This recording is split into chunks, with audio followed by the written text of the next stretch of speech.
чокусун кар баскан, токойунда жапайы жаныбарлар оттоп, ак илбирстин тукуму жашаган, алыскы тоо арасында шаркырап аккан суу, мамыры чөп гүлдөгөн адырда балдар жайлоо өнүгүү борборлоруна барышат. Деңиз деңгээлинен 3000 метрден ашуун бийиктикте иш алып барган жайлоодогу өнүгүү борборлору эң бир уникалдуу демилге.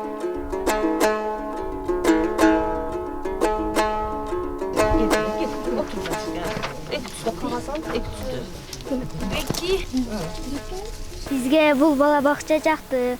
Анткени биз дайыма келип жүрөбүз. Бала бакчада билим берет, биздин эже агайларыбыз. Мага да бул садик жакты. Биз күнүгө келебиз. Саат 10:00 башталат экен. Эже агайлары жакшы экен. Мына ёлка, анан жазуусу. Кыргызстанда мектепке чейин 1 миллионго жакын балдар бар. Бирок статистика боюнча алардын 25% гана бала бакчаларга барышат.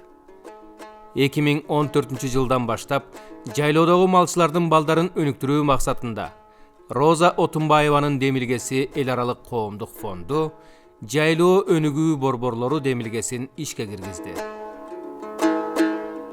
Демилгенин дагы бир өзгөчөлүгү балдар үчүн жайлоо өнүгүү борборлору толугу менен бекер. Бир гана балдар эмес, ата-энелерге дагы маалымат берилип, атайын окутуулар өткөрүлөт. Мындан тышкары жайлоо өнүгүү борборлорунда ар кандай мастер-класстар, жазуучулар, спортчулар, актерлор, музыканттар, мугалимдер жана башкалар тарабынан өткөзүлүп келүүдө.